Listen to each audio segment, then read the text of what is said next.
घर में तलवारें रख लीजिए, उसको धार दे दीजिए, तो उससे आप सब्जियां ही काटेंगे। तो आप किसी को काटने लायक तो वैसे भी नहीं है, क्योंकि आप में हिम्मत नहीं है। क्या ये लोग नहीं है हिंदुस्तान के, ये सिटीजन नहीं है हिंदुस्तान के, गरीब लोगों की कोई वैल्यू नहीं है इस देश के अंदर? प्रज्ञा ठाकुर हिंदुओं को जगा रही हैं, और जब सड़कों पे ये 20-20, 22-22 साल की लड़कियों के चाकू घोप के मर्डर हो जाते हैं, 13 किलोमीटर तक कोई ना रगड़ता हुआ घिसटता हुआ ले जाता, तब कोई हिंदू नहीं जागता। मैं हिंदू महिला हूँ, तो मुझे भी ये लगता है कि जागना जो है ना, घर में तलवार रखने से मतलब नहीं है। अगर कुछ गलत हो रहा है, बाहर सड़क पर निकल के आपकी दो जुबान नहीं निकलती, दो शब्द गलत के अगेंस्ट नहीं कह सकते, तो काय बात के हिंदू, काय बात के मुसलमान, काय बात के सिख। अगर आप अपने ही भगवान की जो सेइंग है, किसी भी कम्युनिटी में हर आदमी ने, हर भगवान ने यही कहा है कि गलत के खिलाफ खड़े रहना, और अगर गलत के खिलाफ खड़े रहने में आपको ये लगता है कि जिम में बॉडी बनाइए और घर में तलवारें रख लीजिए, उसको धार दे दीजिए, तो उससे आप सब्जियां ही काटेंगे। तो आप किसी को काटने लायक तो वैसे भी नहीं है, क्योंकि आप में हिम्मत नहीं है, क्योंकि आप गलत सही नहीं समझते, तो आप किसी के अगेंस्ट नहीं खड़े हो सकते। स्वाति मालीवाल जो है, उनको घसीटा गया यहाँ पे कल। मैं अभी, जब मुझे ये पता चला, मेरे को अभी थोड़ी देर पहले ही ये फ्लैश किया मेरे फ़ोन पे कि कल स्वाति मालीवाल के साथ मिसबिहेव हुआ, उनको भी 10-15 मीटर तक खींचा गया। तो ये जो घसीटने वाली घटनाएं अभी लगातार शुरू हो गई हैं, इसको घसीटा, उसको 1 तारीख से हम यही सुन रहे हैं। अगर उनको दोस्त बेंगलोर में बुजुर्ग को स्कूटी पे घसीटा, सबको साथ यही चल रहा है। लेकिन एक चीज़ मैं आपको बता दूं कि सड़क पे चलते हुए आदमी भी जो है, अगर आप गलत के खिलाफ, बेंगलोर में लोगों ने रोका, उसको पीटा, उसने स्कूटी रुकवाई कि नहीं रुकवाई, इसी तरह के इंसिडेंट पे जब तक आप नहीं बोलेंगे, तो प्रज्ञा ठाकुर हिंदुओं को जगाती रहे, तलवारों में धार लगवाती रहे, कोई फर्क नहीं पड़ने वाला। सीधी बात यह है कि जब गलत होता है तब आपको उसी टाइम रिएक्ट करने का मतलब है, और अगर आप रिएक्ट करने लायक नहीं है, तो कल अपने लिए जब आपके घर में कुछ हो जाएगा, तो अधिकार मांगने किसी दूसरे से ये मत कहिएगा कि मेरे घर के बाहर एक मोमबत्ती जला दो, मेरे घर में ये प्रॉब्लम। मैम, लेकिन जिस तरह से तमाम मुद्दों पे कहा जाता है कि हिंदुओं को एक हो जा, मंत्री अभी उनका ट्वीट भी वायरल हो रहा है, इसके लिए क्यों नहीं आ रही? अगर लड़कियां यहाँ सड़कों पर बैठी हैं, तब हिंदुओं क्यों नहीं एक किया जा रहा है? यहाँ पे आज आपको मेन स्ट्रीम मीडिया दिखाई दिया ना, राजदीप सरदेसाई थे, रूबिका लियाकत थी, सब है।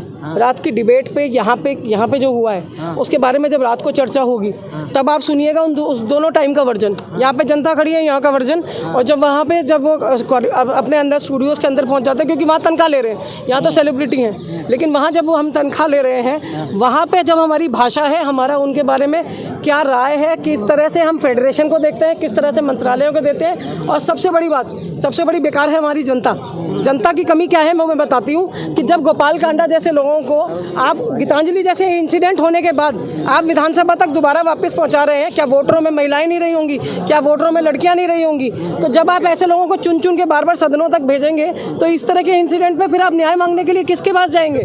क्योंकि उम्मीद भी तो नहीं है उन लोगों से। और जब इस तरह का इंसिडेंट हो जाता है, जैसे हमारी जितनी बहनें, रेसलर बहनें बैठी हैं, उन्होंने जो बात कही, वो चीज़ ऐसा नहीं है कि नहीं हो सकता, और ऐसा नहीं है कि हर आदमी को सेलिब्रिटी बनना है इसलिए इल्ज़ाम धर देता है। किसी भी महिला के लिए किसी भी मुद्दे पे, इस तरह के मुद्दे पे बोलना, मुंह खोलना जो है, वो बहुत बड़ी बात है। बहुत जिगर, बहुत कलेजा चाहिए। आपको रास्ते में कोई छेड़ भी देता है तो आप पलट के रिस्पॉन्ड नहीं करते कि पता नहीं कैसा आदमी हो। आज अगर वो सरकार के, फेडरेशन के खिलाफ जाके यहाँ पर बैठी हैं, तो जितनी महिलाओं से हो सकता है वो यहाँ तक आए और उनको समर्थन दें और उनको बताएं कि हम आपके साथ खड़े हैं। इसका मतलब अगर 10 से गुना करोगे तो 3,20,000 रेप्स होते हैं सिर्फ इंडिया के अंदर, खाली रेप्स। तो पूरे हिंदुस्तान के अंदर क्या बाकी लोगों की कोई वैल्यू नहीं है? आम जनता की कोई वैल्यू नहीं है? मेन स्ट्रीम मीडिया क्यों नहीं रिकवर, उनको क्यों कवर नहीं करता है? उस बारे में कोई बात नहीं करता। क्या बाकी पूरे हिंदुस्तान के अंदर औरतें नहीं रहती हैं? कितने लोग मरते हैं डाउरी डेथ से, कितनी भ्रूण हत्या से डेथ होती है, ये कभी भी कोई भी नहीं बोला जाता। सारी पॉलिटिकल पार्टीज आगे पॉलिटिसाइज कर रही हैं इसको। कांग्रेस, कोई बीजेपी के शासन में कोई पंगा होता है तो कांग्रेस आगे खड़ी हो जाती है, कांग्रेस के समय पंगा होता है तो बीजेपी आगे खड़ी हो जाती है। इस देश को बीजेपी, कांग्रेस, हिंदू मुस्लिम, इस विवाद से कब निकालोगे आप बाहर? जात पात, हिंदू मुस्लिम और बीजेपी, कांग्रेस, राहुल, मोदी, बस इसी में चलता रहेगा देश पूरा का पूरा। अब सच्चाई क्यों नहीं दिखाता मेन स्ट्रीम मीडिया? आज सारा का सारा मेन स्ट्रीम मीडिया आ गया, क्योंकि मैंने उनसे पूछा कि आप आम जनता की बात क्यों नहीं उतारते, क्यों नहीं दिखाते अपने चैनल्स के ऊपर? इतना ज़्यादा क्राइम्स हो रहा है पूरे इंडिया के अंदर, आम गरीब लोग मर रहे हैं, poor people are dying, and उनका रेप हो रहा है, गैंग रेप हो रहा है, कोई नहीं बोलता, किसी चैनल में नहीं आता, किसी भी न्यूज़ में नहीं आता, कहीं पत्रिका में कहीं पे भी नहीं आता। क्यों नहीं आता मुझे बताइए ना? क्या ये लोग नहीं है हिंदुस्तान के, ये सिटीजन नहीं है हिंदुस्तान के, गरीब लोगों की कोई वैल्यू नहीं है इस देश के अंदर?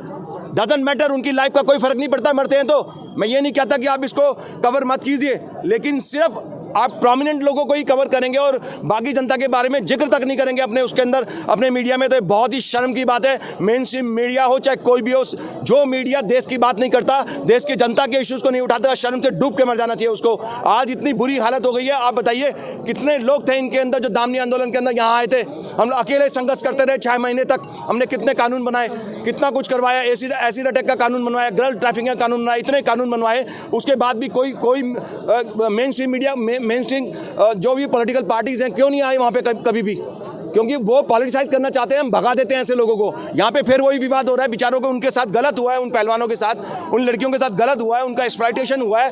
ये एक पार्टी विशेष का मैटर नहीं है, ये राजनीतिकरण नहीं करना चाहिए उसका। यहाँ दूसरी पॉलिटिकल पार्टी के लीडर को आना ही नहीं चाहिए, क्योंकि जो पावर में सत्ता के अंदर पार्टी है वो कभी भी पूरे नहीं करेगी इनके डिमांड को, क्योंकि अब कांग्रेस ने ले लिया ना जिम्मा कि अगर सरकार को झुकाया तो कांग्रेस ने झुकाया, कांग्रेस आ गई, वहाँ गड़बड़ हो जाती है सारी की सारी। धन्यवाद।